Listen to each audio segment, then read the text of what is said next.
Thanks everybody for rocking up. I just want to make a few things fairly clear. Just a brief overview, although most of you have explained what's happening. We're taking 2 tiger moths into Langley Park on Tuesday at lunchtime, or 1 o'clock. We're due to land at 1 o'clock. The reason for it is because we're celebrating the 100th anniversary of Sir Norman Brearley's achievements in 1921. He departed from Langley Park to start the first airmail services. The rest is history. If you don't know what the history is, there's plenty of books around, plenty of information around to show you what it is. However, we're going to have a bit of a plaque unveiling and a few people doing some speeches, including from Sir Norman Brearley's grandchildren, among others. So what's happening, we're landing these aircraft, we're going to be parking these aeroplanes, but it's unfortunately not as simple as just saying landing and parking.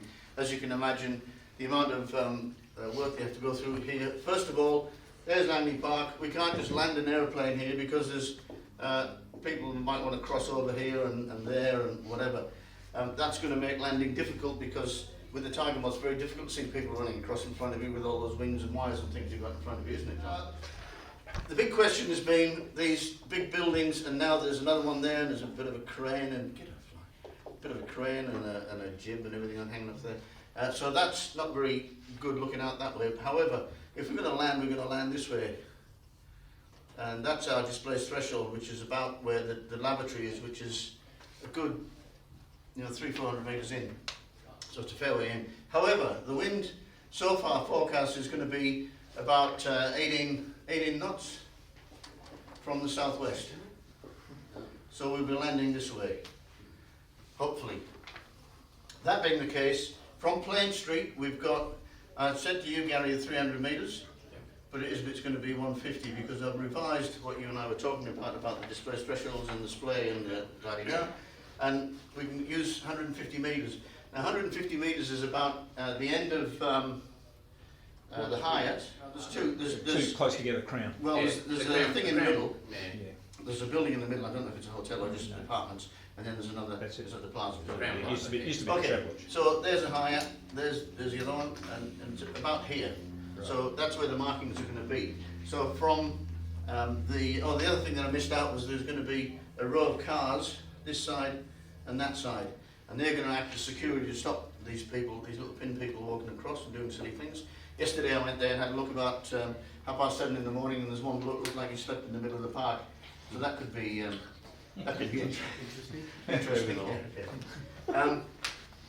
Clark Rees is looking after these cars here, and Paul White is looking after these cars here. These are going to be the MGs and MGTCs, and these are going to be the Mustangs of various types. That is virtually stopped. There will be the occasion for people to have to look after this area and look after this area, which is what Gary will be going into. Yes? Yes. Right, okay. So that's the main thing that has changed, just that approach. I brought it closer to the road because there's no point in doing 900 metres from nothing, because when I was there yesterday I thought there's absolutely nothing there to worry about. So as long as they're 150 to maybe 200 metres at the most in, then it shouldn't be a problem. Lots of places to land and stop. So in effect, you guys, what we'll be looking for is help guarding this area. This area will have signs on the corners here to say that there's something happening, and that's up to Gary to arrange. I've got a specific job for Paul Falconer West, as in dealing with the VIPs as they come in, if there are any. And Vaughan, you're setting up the PA system. I just had a question for you. There's the historic pumping station. Yes. And then to the right, as you look at that, to the right is a big long toilet block. Yes. Can you just mark where the formalities will actually take place? Okay, so there's the pumping station. No. Other side. That's other No, side. just forget that. Yeah. Let's look at it upside down. How's that? Does that make it better? Why don't you use a central board over there? There's the- People would actually be able to see Oh, what you're doing. I didn't realise that was there. I'm looking at this thing, I thought I'm going to draw on that. Yeah, okay. Can everybody see this here? From there? Yeah. Okay, so there's a little pathway here. So those of you that are dropping gear off, because this is where we're going to be putting the 2 little 3x3 tents, and when we finish coming in, my intention is to not park here as I originally said, but park like that. you're okay with that, John? You can handle that. Parking here, but we will try our best to not overrun and smash into the tents, of course. Yeah. But this is where they'll be, at the end of this little track here. Now, what's important is once you've got that, once you've dropped your gear here, you have to go and park somewhere else. There is no parking allowed on the, there's going to be potentially 70 cars up and down the strip, but nobody's allowed, unless they're part of that club, they're not allowed to park on the park itself. There's only one parking permit allowed, and that's for the guys that have got all the hardware that we're going to use for putting up. $100. Now let me tell you something also that's very, very, very important, and that is that we cannot advertise this prior to the event. Okay? There's a press release going out the day before, going out on Monday, but there's an embargo on it until 2 o'clock in the afternoon. Now, one of the advantages is that in the future it might be, you know, for you young blokes like Anthony in another 30 years time, you know, when we're all sort of sitting in our rocking chairs, I'm being good there, oh yeah, and yourself as well. You know, they might be able to wangle away again and doing another flight of some description into Langley Park, you know, because let's face it, the only way we're going to keep that as a landing ground is by landing aeroplanes on it. Situation where, as we're approaching the Narrows Bridge, and I'll flip over to 1, 2, 3, 4, 5, and just for 10 seconds and say, whatever, Langley formation inbound, Langley ground, Langley formation inbound, everything okay, and Hayden will be the only one on 123.45, and he'll say, yes, everything's fine, or it's nearly sorted, or no, not if something's wrong. If there's no, and I've explained to Hayden, there's no, oh, well, there's a dog that's running there, the leash is there, and the owner's running after, not all that sort of stuff, you just go, it's either yes or no. And that's as simple as it's got to be, because if we take any chances and something goes wrong, then unfortunately, not just because my name's at the bottom of the signature on the bottom of the thing, but you know, it will be looked at very darkly by the wrong people. Yeah. Now, okay, so just to make it clear, this gap in here, where we have to land, it's going to be at the narrowest point there, that's 88 metres.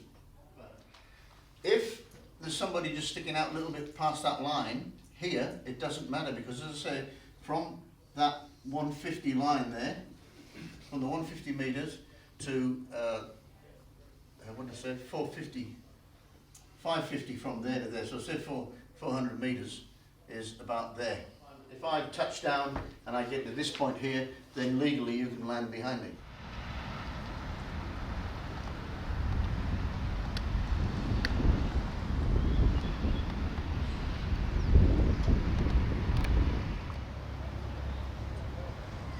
They are a unique form of lining the runway, aren't they?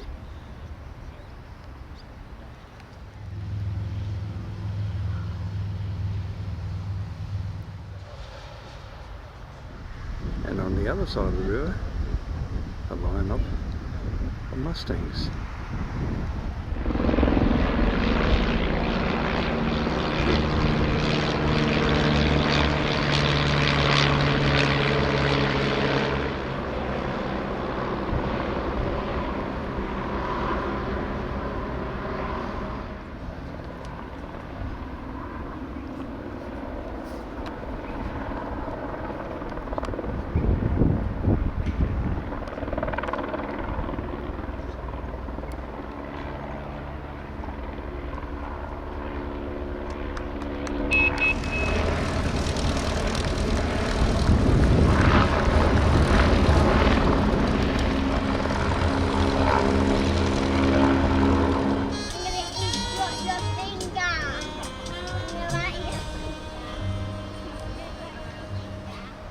It's a very great honour to be your MC today to celebrate the first commercial flight in Western Australia, Australia and the Southern Hemisphere.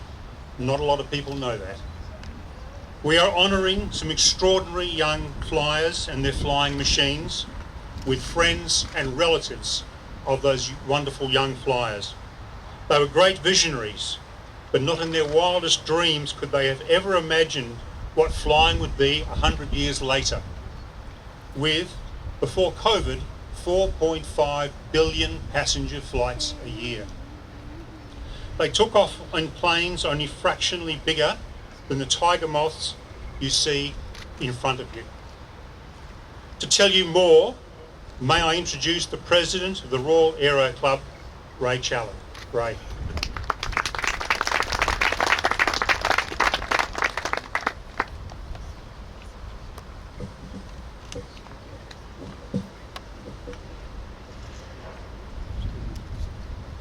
Thank you, Jeff. Welcome everyone to Langley Park to commemorate a very significant 100-year anniversary in the history of aviation in Western Australia and indeed all of Australia.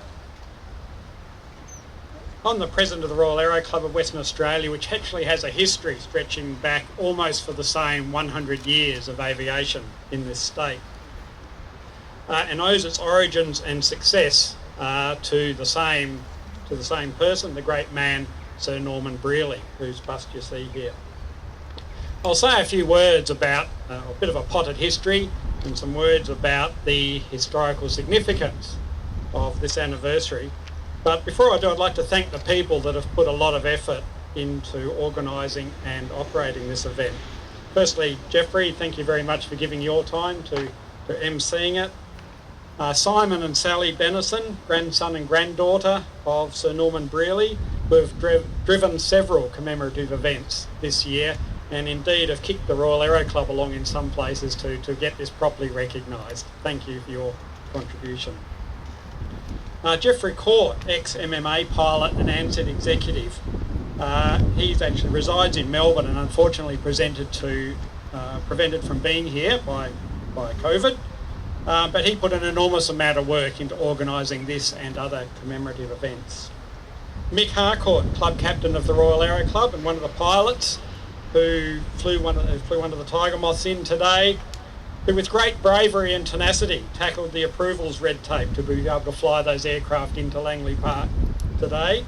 And I think, Mick, that if Sir Norman had faced the same regulatory barriers as we do today in aviation, he would have needed a Mick on staff. So well done, Mick.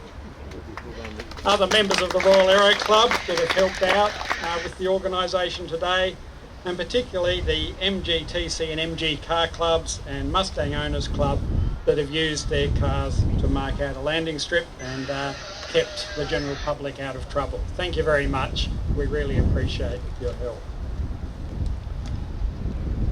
Turning to a bit of history.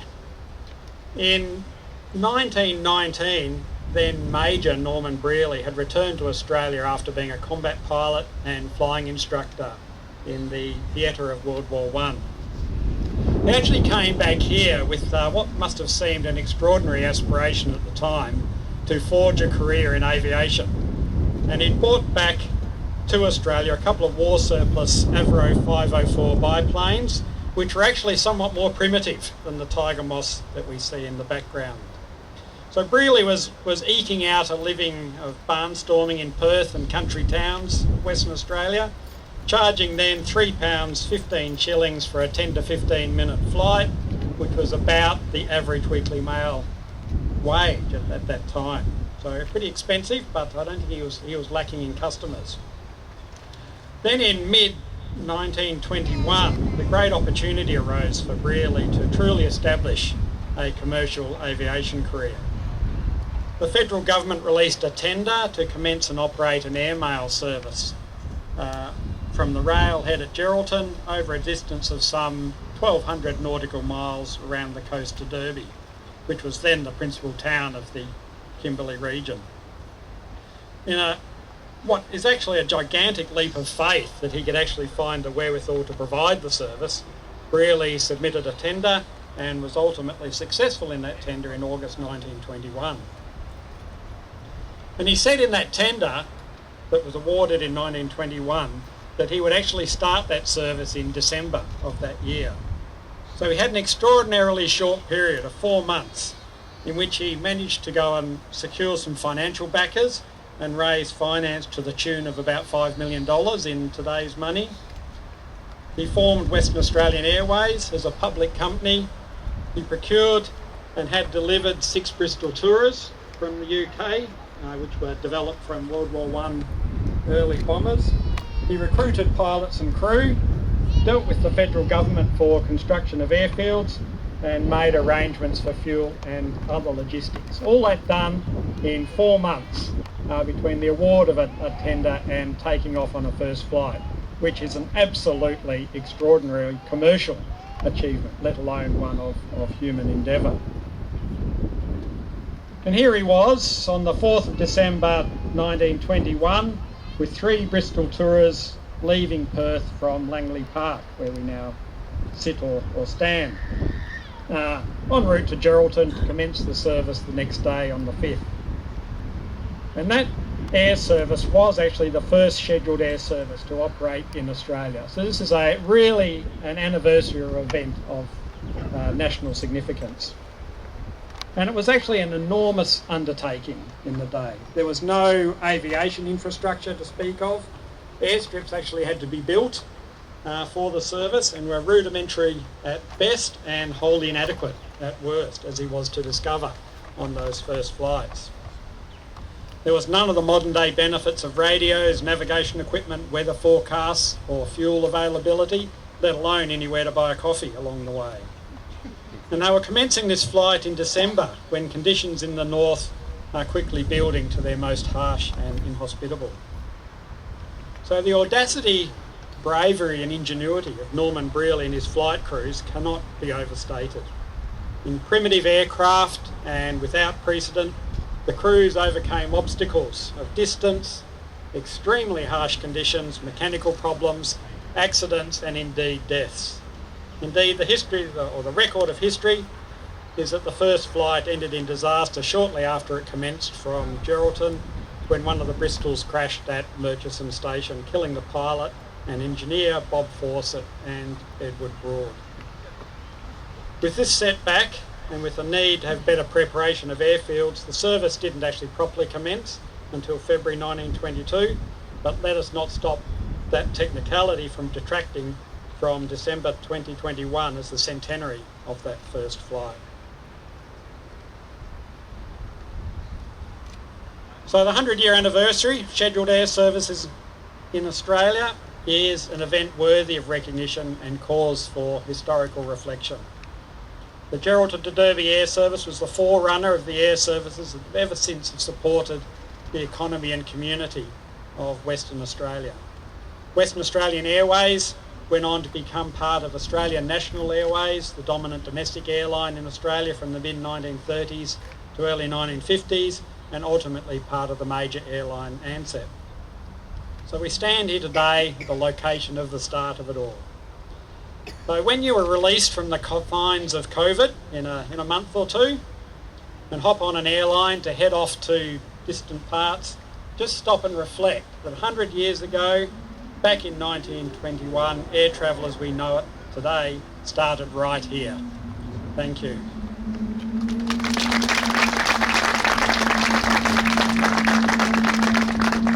Thank you very much, Ray. Now I'd like to call on Sally Benison, granddaughter of Sir Norman Brearley, to say a few words. Sally.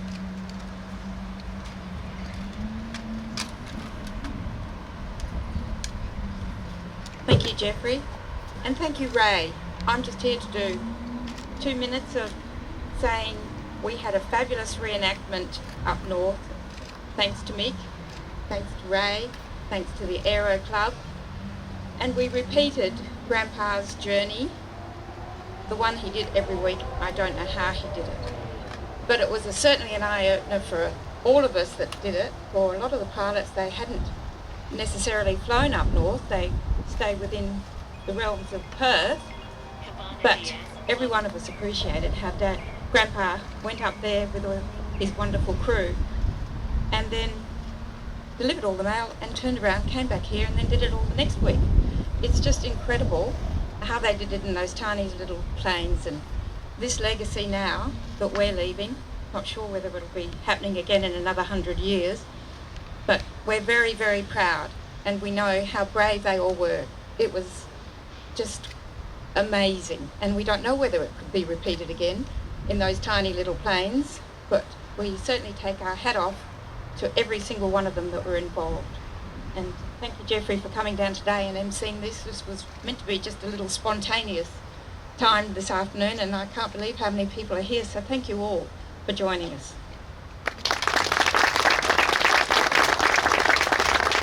Thank you, Sally. Now I'd like to ask Paul Darwin, son of sculptor of Sir Norman's bust that you can see there, that's a replica, Jerry Darwin, to say a few words. Well, actually, the way this all came about was indirectly because of me. Being in the Royal Aero Club and having my wings presentation. And during that presentation, my father came to meet Sir Norman and thought what an amazing character this person was. You know, from an artistic point of view, the character in his face, but from a point of view of status, really, to be basically the father of aviation in Western Australia.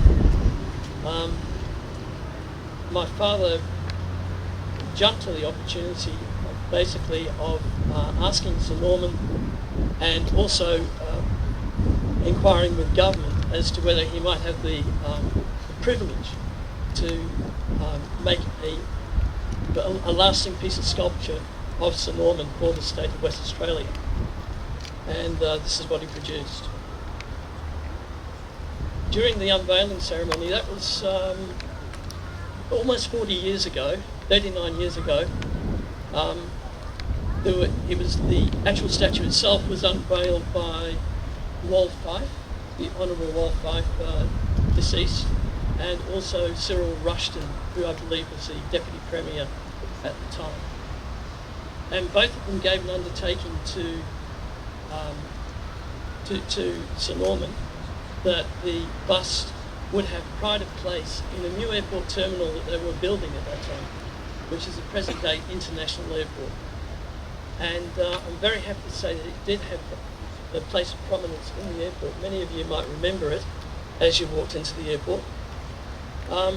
Things change over the years, and in recent years it kind of is in a more concealed place in the airport. But one of the things that I would love to see in the future is perhaps that piece of sculpture finding a prominent place once again, because Sir Norman was an amazing man. I had the opportunity when Dad was modelling Sir Norman to sit in on one of the modelling sessions. And for a young pilot at the time, just the opportunity to sit down and talk to this wonderful man was quite amazing.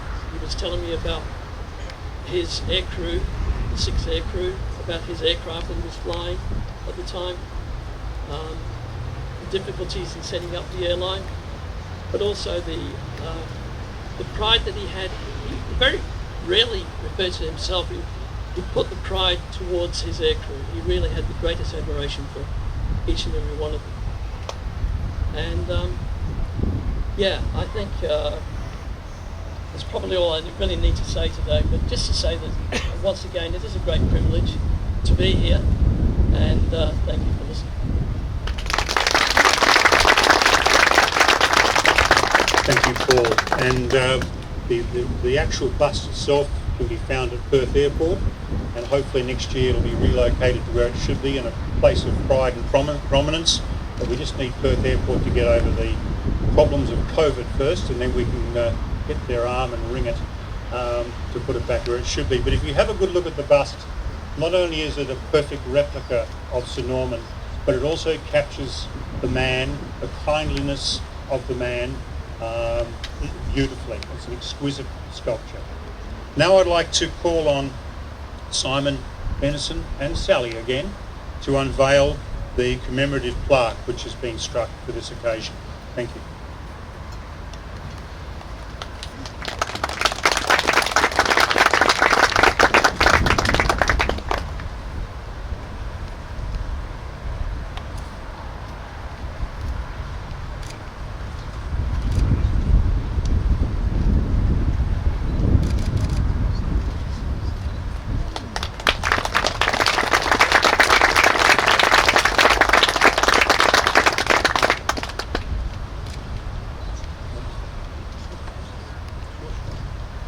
Thanks, Jeffrey.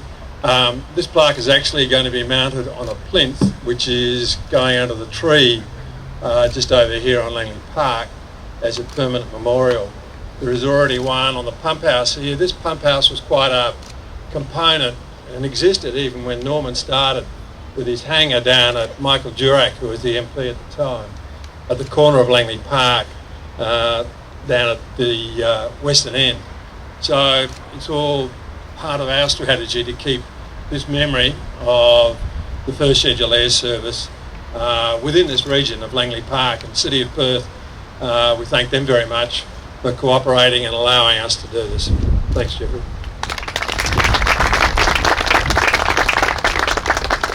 Now, what I'd like to also mention, not only do we have Sally and Simon, of course, here, we have relatives of Val Abbott, one of the pilots, Len Taplin, Bob Fawcett, Sir Charles Kingsford Smith's relatives unfortunately couldn't attend, Peter Hanson relatives, and relatives of Mr. Durack, first passenger. Now, that almost concludes the formalities of today. But what we want to do is to get those relatives and of the first flyers in front of the tiger moths to get a couple of photographs. Yeah, in a little while. Okay. I just thought I'd... Yeah. Well, they came in at 1 and they're going out at 2. I saw them once. I'll just take this photo, love. Spectacular, though. Yeah.